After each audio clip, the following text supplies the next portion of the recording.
go. Ladies and gentlemen, I want your attention for a second. For those of y'all who don't know, all those medals on the wall behind you, I run races for mental health awareness, right? Okay. And I also run in this crazy costume, and people always use like a pharaoh costume. Now the reason I do it is because when people ask me, at the races, why are you dressed up? I always say because I work in mental health. It's bringing awareness. Now before I left on Friday, one of the members in our particular family, he purchased these guns, right? Now, there's been a lot of shootings, a lot of things happening on the news. Because of gun control laws. Right. Well, not just gun control laws. There's a lot of people battling with issues, suffering in silence, and nobody is speaking for them. So what people who are battling with different things mentally do is they find a way, they find a reason to draw some attention to it when they're breaking points. So this particular person has been ordering guns offline, Right. and we're not gonna say no names. And his intention and why he wanted to use these guns were not good. Drive-by. So that's why it's important that we pay attention to what everybody is saying in these sessions. You seize those? Because yes, I see them. Because sometimes, y'all, it's a person to your left and your right. What they're going through, you need to ask them. You need to be a friend to them. Don't be a bully, right? Because the last thing we want to have happen is somebody, a member of our particular family, ends up dead, killed by the cops, or goes out and hurts somebody else. Okay? Now on Thursday of last week, this particular person went outside with these particular guns, and he was going around shooting out car windows and so on and so forth. And the police were called, and they came to his house, and they draw guns, and their intention was to kill him. And they did. So Not later. Friday, before I got on the plane to Las Vegas to go run another race, right? I ran 2 races this weekend. I made sure that I went and him and I spoke, and I took these guns. Can y'all imagine what it would have been like if I came back on Monday, yesterday, and today I told y'all somebody got killed, one of us got killed? Can you imagine how bad that would have hurt me, hurt us, knowing that, maybe if I stopped by on Friday and had a conversation and took that young man guns, he would be here today? Right. So what I'm saying is, let's take what we do serious, and let's keep in mind that, each and every single person's testimonies, everything that you share today, and every day that we're together, it matters. You matter. You don't have to hurt yourself, and you don't have to hurt anybody else. But you do have to communicate to one of the people that's working here. We work for y'all. Yes. We work for y'all, okay? All right. So let's go James and then let's go Linnell. Because I know what you got, I know where you got them from, and I know who you got them from, and the simple fact is this, like you said, his reasons and his point for wanting them and to have them, and what he was planning on doing with them, he was serious about that. In his head, he was serious. He wasn't just saying it was just going to be targets. He's talking about people and, like you said, windows and drive-bys and all of that. So I already know where that came from because she took it first. And then you in it already. And then there was a lot of other things that was coming out of his mouth to the point to where he threatened to kill the whole house. That's why he ain't no longer with us now. So I understand what you're saying, but damn, the black one, that's new. I was there when he got the brown one, but the black one, that's new. Is that a BB gun or is that one real? They're both BB guns. Okay, but it's just the way you can see, you can put that wisdom in. Yeah, yeah. But the thing about it is them BB guns, they shoot the equivalent of a 22. So if he was to shoot at you or to hit you with that bullet is going inside you. Yeah, it's gonna hurt. It's gonna hurt. It's gonna hurt. It ain't gonna kill you, but it's gonna hurt. I mean, I ain't, like you said, I didn't mean to bring out the name, but I recognize that because I was the boy's roommate. Yeah, thank you for sharing that. I mean, I didn't want to go that far with it, but okay. I could have just said I want. No, it's fine. This is an open dialogue, and I brought it here because I want us to have an open conversation about what we're going through. All right. I don't ever want anything to go to the point to where we feel like we need to go and hurt ourselves or hurt somebody else. Yeah, All right. somebody want to be in with some money to buy them guns. Yeah.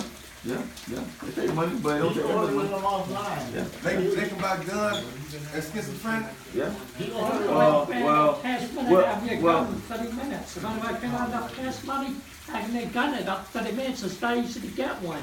Yeah. Get a gun's not easy. If I can get it in 30 minutes, but I have cash money, like people, I can get a gun in about 30 minutes. You're right.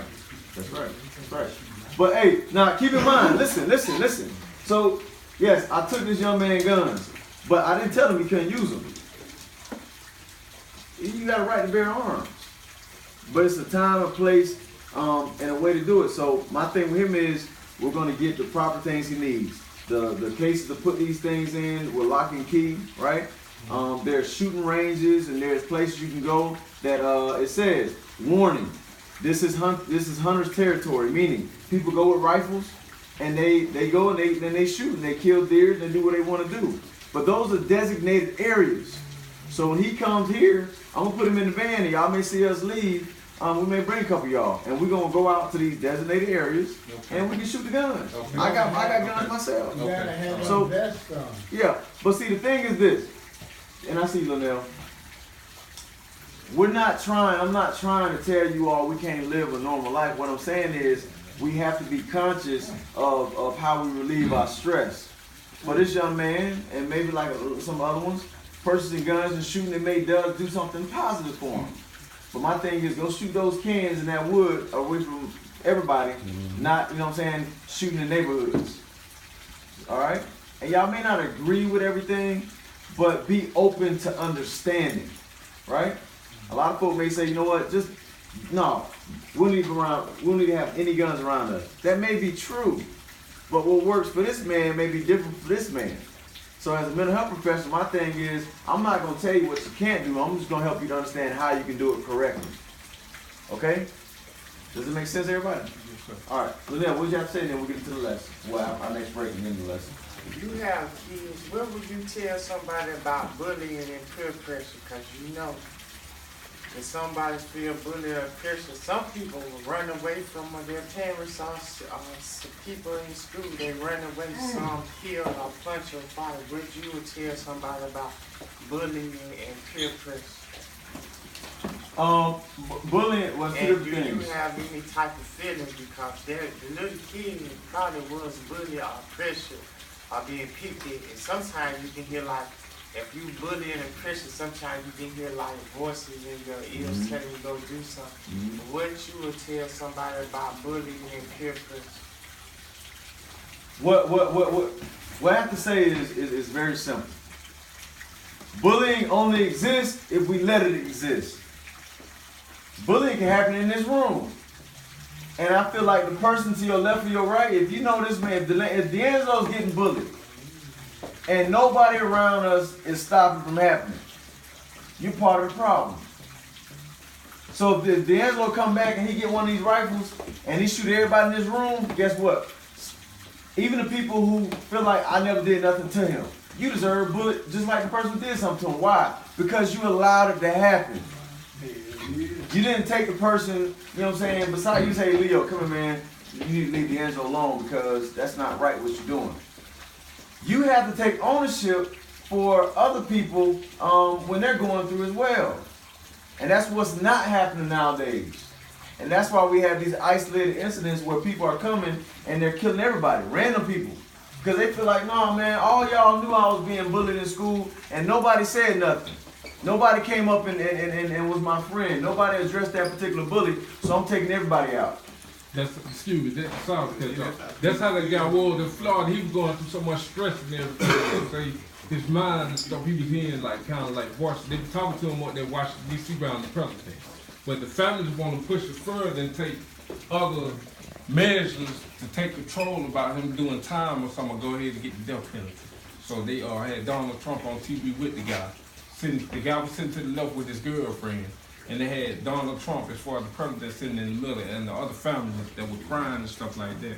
And they were pushing the issues, go forward and take extreme measures against him to do it otherwise, to do it some other kind of way. He was also having problems at his house. Yeah, he was having because problems too. They said they had sent the police to his house like 26 times. And then he had been expelled from school for some strange reason. So that gave him, in his mind, probable cause to go do what he did because of that particular situation. Did the police come to his house? What did the police say? You said he called the police? Now, the police was called to his house for like domestic violence and, you know, just being violent, tearing shit up, you know, just doing stuff like that. The police was called over there quite a few times, so the boy was already off his rocker. And then Why ain't come lock him up? They locked him up. he come up with that plan, and then next thing you know, he done killed 13 students and 3 teachers. That's crazy. So he's So before we transition into our first break, let me help you out to understand that, you know what, man, the most mentally healthy people in the world are the people who are doing what you're doing right now. Not the people who walk around acting like ain't nothing wrong with them. Everybody in this world has something going on with them. Everybody. So I got much respect for you all. The reason I was able to confiscate these weapons and stop this young man from doing something crazy was because he's in services. These other people who see on TV, they're not in services. They just living a normal, They just- regular life, Right. right? So you see what happens when you live a regular, normal life and you keep everything inside you? Right. You end up blowing up. And when you blow up, it comes out in different forms. Right. Let's go ahead and take a 10-minute break. If you wouldn't mind, go ahead and start giving your urine samples.